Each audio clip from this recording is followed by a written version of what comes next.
Howdy, folks. Mr. Reardon here. I'd like to walk you through the next important concept in our class, which is the hero's journey. So, what is the hero's journey? Well, the hero's journey is a framework. It's a framework for helping you to understand how a story is organized. So there are a lot of different ways that stories are organized. You've learned in middle school, you learned the traditional plot structure. So exposition, rising action, climax, falling action, and then resolution or denouement. In my class so far, you've learned also how to talk about a character's arc from the beginning to the middle to the end of the story and how that conveys a thematic message. So the hero's journey is another framework like that. It's a way of understanding the organization of a story, the development of a story.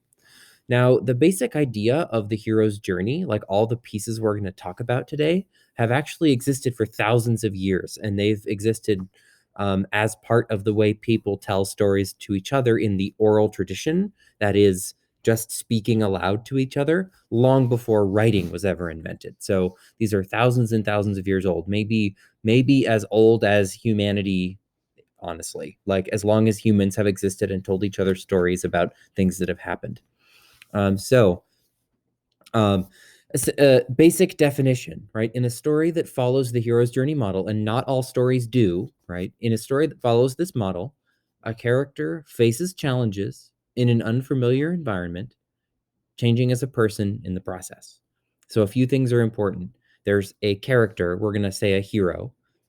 The This character faces challenges.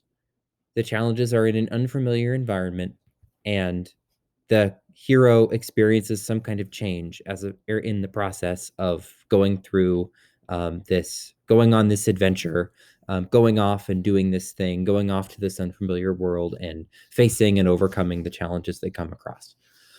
So there are 7 important steps to the hero's journey framework. In addition to those steps as well, there's a lot of other like extra vocabulary that goes with the steps, and it's important to me that you know all of these terms related to the hero's journey. So I'm going to be building all those extra terms in with the rest of the 7 steps. There's only one that's not really numbered, that doesn't go with any of the steps, and of course, it is the first one, the hero. So what do I mean when I say hero in the context of the hero's journey? It's not like just Spider-Man or Superman.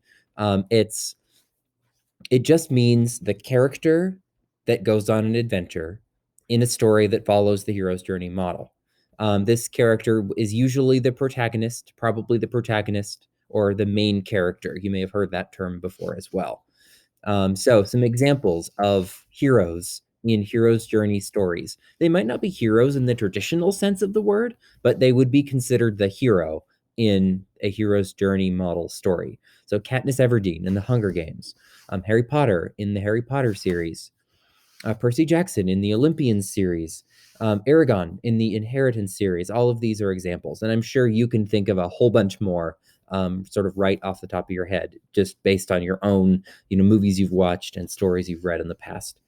And by the way, I want to mention this doesn't just refer to English either. This story model has existed long before the English language was ever a thing, and the uh, and the so stories in any languages can follow exactly this same structure, not just in English, and they can be and they would have all these same components, though of course they would have different. All the components would have different names in other languages.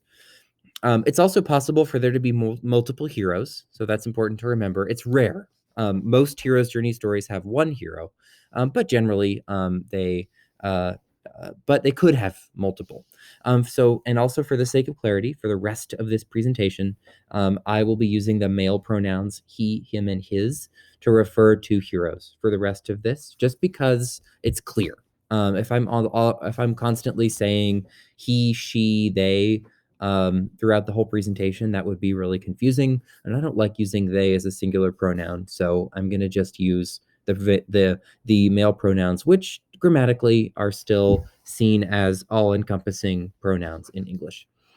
All right. So the first step is the call to adventure. So the a hero usually starts a story in the ordinary world. The ordinary world is the world in which he or she exists before the journey begins. It's their sort of home world. So in the ordinary world, a hero experiences something, right? Something happens that invites him to begin his journey. A This thing that happens, this spark that leads them to go on an adventure, is called the call to adventure.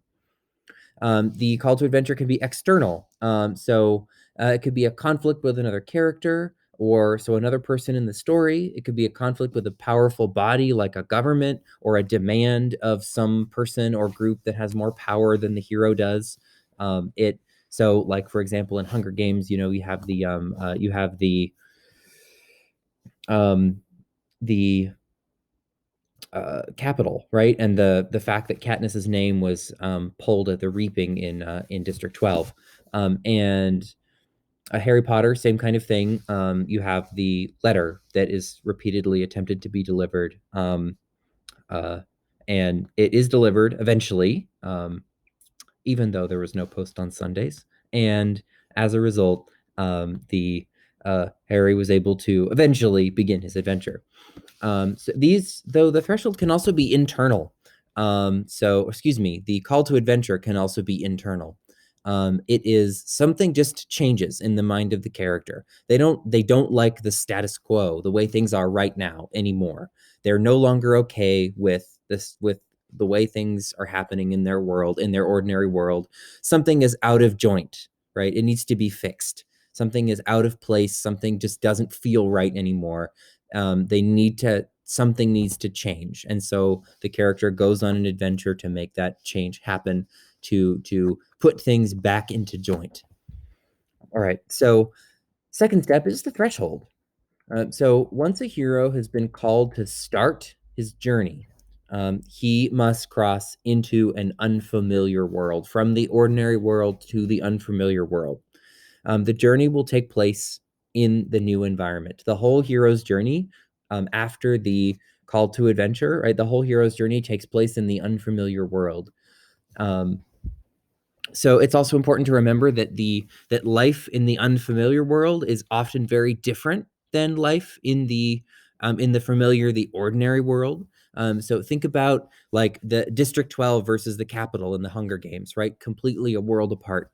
The Harry's life at 4 Privet Drive, Little Whinging, Surrey, versus in the Wizarding world at Hogwarts on platform 9 3/4, with Hagrid and Diagon Alley, etc. So the worlds are very different. Um, in order for the hero to get from the ordinary world to the unfamiliar world, they have to cross a spot, a space, a line of sorts. And that line that they have to cross is known as the threshold. There's always a moment in every story, and it might be like a single moment, it might be several minutes long, right? But it's usually pretty quick. Maybe in a book, it's a few pages at most, where a hero crosses from the ordinary world into the unfamiliar world. The moment where the hero takes this first step into the unfamiliar world from their ordinary world is known as the threshold. It's possible for a story to have multiple thresholds. Harry Potter is a good example of that, actually. There are several places in Harry Potter and the Sorcerer's Stone, the film, that you could point to and say, you know what, that might be a threshold. So if you've seen the film or you plan to see the film again soon, you could even look for them, because there are a few of them. And I included this little teeny picture here. This picture is a picture of a threshold.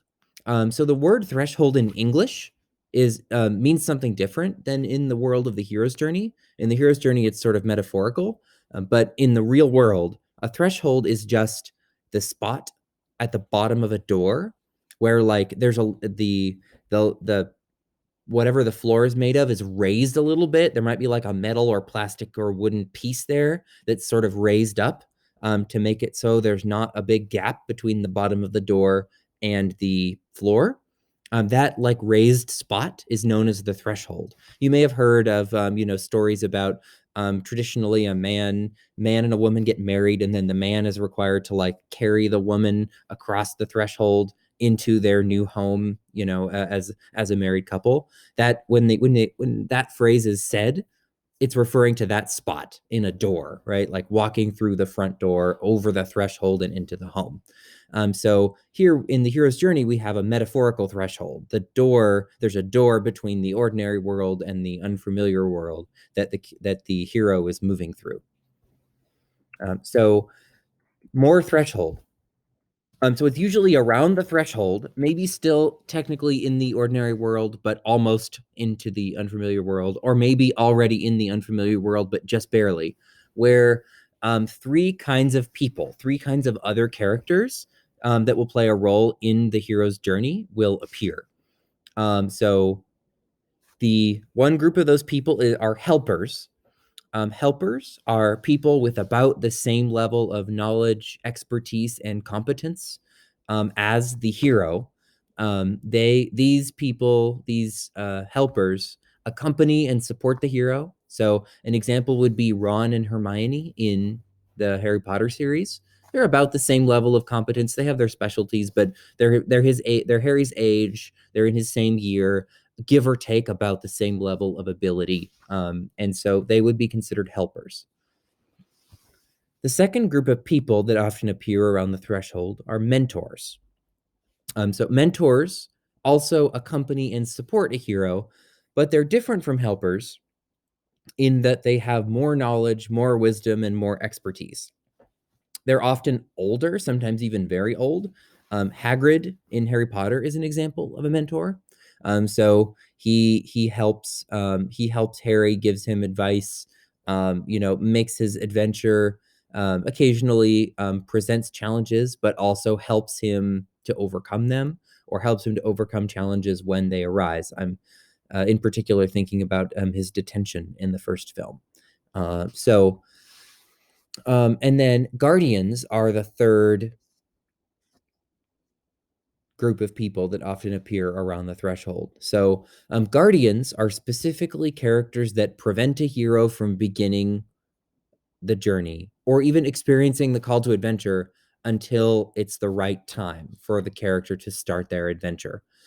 So of course, Albus Dumbledore plays this role for Harry initially, right? There's this great scene at the very beginning of the film. Professor Dumbledore turns in from a cat. Excuse me, Professor McGonagall turns from a cat back into a human, and is like, "Wait, Dumbledore, is this really the best idea? Putting this baby, on the doorstep of terrible Muggles?" And he's like, "Yes, right. He'll stay here until he is ready." Right? It's literally that language. The So Dumbledore prevents Harry from being thrust into the wizarding world because of his fame until he's ready for that. So he's acting like a guardian. Eventually, he switches to being a mentor. Once Harry actually does cross into the unfamiliar world, Dumbledore's then a mentor for pretty much the entire rest of the series. Gandalf, I think, plays a similar role for the hobbits in the Hobbit, and then in the Lord of the Rings series, for both Frodo and, oh my goodness, what is the other one's name? I don't remember. Oh well, I've only read that book once, and I haven't seen the movies yet. I want to someday. So sometimes help from helpers or mentors just happens to show up right at the moment it's needed. Uh, there's a dude named Carl Jung out there. This dude called the appearance of help right when it's needed synchronicity. You have this. I'm sure many of you watching this are familiar with the word synchronous by now. It means like together in time, right? SYN prefix meaning together, and CRON crone meaning time. So together in time. When those two things happen at the same time, then it's synchronicity. Okay. Third step of the hero's journey is challenges. So in the unfamiliar world, the hero will face difficulties on his journey. This is part of the hero's journey. It wouldn't be a fun journey or a fun story if the hero didn't have to face challenges. The hero might experience fights or conflicts. He might destroy monsters. He might get caught or get into trouble and need to escape or find a way out. And of course, the possible examples are endless. You can imagine what the challenges have looked like in any kind of story you've read recently that follows this model even loosely. There are stories about heroes who fail to overcome their challenges. These are tragedies.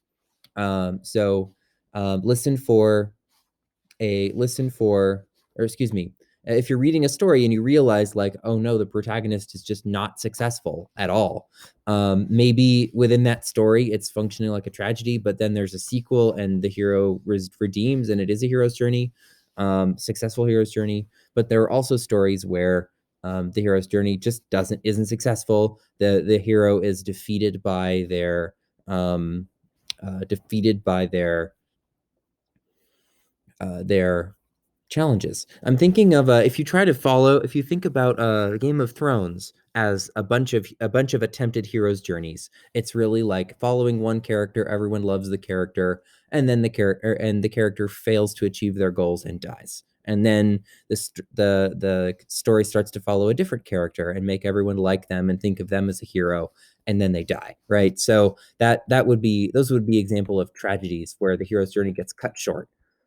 Um, Okay, so stories often have many challenges, right? Heroes' journey stories, the heroes have to face a lot of them. They take up most of the action. In Harry Potter and the Sorcerer's Stone, between Threshold and Abyss is like an hour. Abyss, of course, being step 4. So it's a lot of time. It's most of the film, honestly. Helpers and mentors support and aid heroes as they face their challenges. That is their role. Tempters are characters that try to draw the hero away from the path of their journey. The tempters are challenges to be overcome. Often, a tempter will try to they'll try to get the hero to their side, and if they fail, right, then the tempter becomes a villain. Often like a minor villain, maybe not the worst villain ever, but a villain nonetheless, a person that causes conflict. Draco Malfoy, of course, is the example of the tempter in Harry Potter. Right, there's this great scene where right before McGonagall comes to bring the students in to be sorted in the Sorting Hat, she's not there yet. There are no adults supervising, and Draco extends his hand and is like, you don't want to go making friends with the wrong sort. And Harry is icy cold, and he says, I think I can tell the wrong sort for myself, thanks. Right, so he refuses the tempter, and then Draco is on the other side. He becomes a villain or a source of challenges for the rest of the story, eclipsed only by Voldemort, of course. Okay, step 4, the abyss. In English, the word abyss means a really deep, dark hole. So that's helpful because abyss is also a metaphorical word. It's a metaphor, right, for what this step means in the hero's journey. In the world of the hero's journey, it refers to the hardest difficulty that the hero must overcome. It's the most difficult challenge. It happens toward the end of the challenges. The also one way to identify the abyss is to determine whether the hero is acting alone. Typically, not always, but typically, the hero will face the abyss on their own without helpers or mentors around. Harry Potter is once again a great example of this. Right, the Harry he fries the face off of Professor Quirrell. Because Quirrell has Voldemort on the back of the head, right? And he so when Harry touches him, it kills him effectively, or kills Quirrell, destroys Quirrell.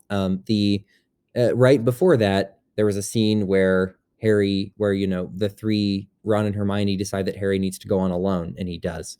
And that's like a big cue, like, okay, the next thing happening here is the abyss. So this is a picture of an abyss, like just a big, deep, dark hole. In Harry Potter, it's so obvious. It's literally way the heck underground, under the castle.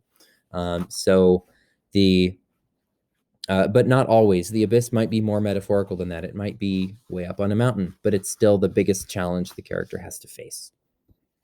All right. Step 5 is transformation and revelation. So after overcoming his or her greatest challenge and making it out of the abyss, a character is changed forever, right? The changes might be mental or psychological, they might be physical, they might be social, right? The character has changed. It could be spiritual as well. They have a spiritual awakening of some kind, like a religious awakening. So this change, this general change they experience is known as transformation. Revelation is more specific. Revelation is part of transformation. It's specifically a dramatic change in worldview or a way of looking at the world. Not every character has a revelation, but some do, right? A common revelation is to see the world in a more positive or forgiving way than before. A person starts a story looking at the world in a really, a dark, a they don't have much hope, and then by the end of the story, they have much more hope, and the way they look at the story is more the way they look at the world is much more hopeful. And so that their the abyss and their challenges they experience, the journey they go on, helps them to change their worldview for the better. All heroes experience transformation. As I said a second ago, some do not experience revelation, but we put them together because revelation is it's part of transformation.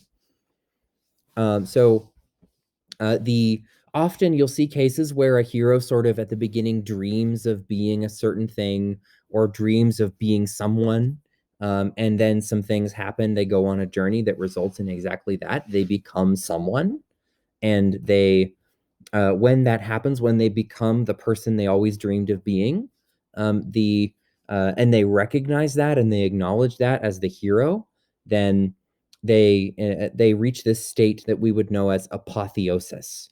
There's this Greek root theos in there, which means God. It's like so apotheosis is like the state of achieving uh, the state you want, or the state of achieving one's most godlike existence, reaching what you want to be, what you always wanted to be. All right, so we have atonement, step 6. Just before going back to the ordinary world, a completely changed, transformed person, a character will often experience a sense of things being right again. So all this change happens, and it can take some time, a number of pages, a number of minutes in a movie for a hero to adjust to his or her new transformed self. And when the hero feels at one with himself again, he feels like things are all right, and everything that was out of joint is now back together and feels whole and feels good and complete. We would call that at one mint, right? Feel like they're at one again. They're one piece, they're unitary, they're whole at one mint. When we put all those three syllables together into one word, it becomes atonement. We pronounce it differently. Um, Also, another thing will happen that counts as atonement. In stories, there are just like a few loose ends that don't make sense given the success of the hero's adventure. Like, of course, the classic example is the at the very end of Harry Potter and the Sorcerer's Stone, Harry and Hermione and Ron accomplish all this great stuff, and everyone, they defeat Voldemort's first iteration and do this great service to the school, and yet Slytherin is winning the House Cup. That doesn't make any sense, right? It just feels weird. It feels out of joint. And so Dumbledore sort of makes Gryffindor win the House Cup, messes with the numbers a little bit there at the end by awarding a lot of points, and that he makes things one there by giving Gryffindor, Harry and Ron and Hermione's house, the House Cup instead of Slytherin. So that too would count as atonement. Last step is return. So forever changed, heroes always eventually go back to their ordinary world. In some way, to some extent, they go back to their ordinary world, and we call this step the return. So the heroes bring their new selves, including their new talents, their new knowledge, their gifts, their newfound sense of pride, their new psychological states, their new worldview. They bring all of this back to their ordinary world. Sometimes their gifts are rejected by the people in the ordinary world, as opposed to being welcomed, like we would hope. But this rejection is a very common source of conflict that then serves as the call to another adventure. So, sequel alert, right? In the case of Harry, of course, he goes back to the Dursleys, and we see this at the beginning of the next film, right? Chamber of Secrets. With a little help from Dobby, we get a very, very clear sense of um, the idea that Harry's existence as a wizard in their house in the summer is not exactly welcome, and this sense of conflict um, ends up resulting in Harry uh, actually going on his next adventure a little earlier than he might otherwise have. All right, yep, there are the Dursleys. Okay, so we have the full hero's journey cycle here, the full circle. So remember, it goes clockwise. The clock numbers don't quite match here, but then that's okay. But you have on the right hand side here, you have call to adventure, the threshold, right? Because you have the ordinary world on top and the unfamiliar world on the bottom, you have to pay attention to where each of the pieces are with respect to those. The threshold is the crossing line between the ordinary world and the unfamiliar world. In the unfamiliar world, the hero experiences challenges. Then the abyss, the hardest challenge of all. Just remember, abyss is at the bottom of a deep hole. It's at the bottom of the cycle. The next, of course, they experience transformation and revelation. The at-one-ment is when everything comes back together, right? The all of the things that were out of joint that caused the character to want to go on the adventure in the first place have come back together, have become one again. The character feels whole again. So that goes here at this again at the intersection of the circle and the borderline here. And then the hero goes back to his ordinary world, and that's the return. Of course, the gifts may not be received well, which could then be the call to adventure for another entire journey with the threshold and all the other pieces. And so this is a cycle, right? It goes around and around and around and around, in multiple books, in multiple related movies. This is why sequels can be so successful, why a book can have 7 or 8 sequels or more and sell well. So please watch for the hero's journey as you watch movies, as you read books. It's everywhere. It looks a little different in different places. Some pieces look or aren't quite the same, or a piece here might be missing here, or more important there and less important here. Like it's not perfectly identical in every case, but it's there. So look for it.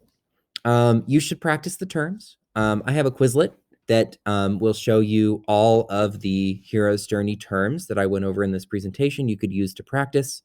There's also a one-page document that lists the definitions of all of the terms I went over in this presentation, as well as a couple more from the video by Matthew Winkler. It's a TED Ed video that I know I've shown my students.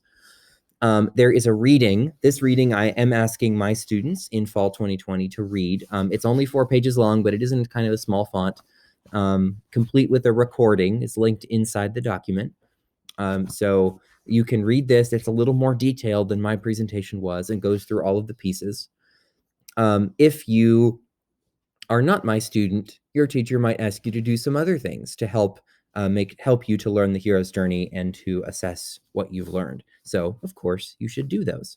My students, you're going to be looking at you're going to be working on this during class 34, so 34th class meeting of our semester. So you're going to look at activities 34.2, 34.3, and 34.4 in the week 12 folder in Schoology. Alrighty, folks. Thank you. That's all I have for you.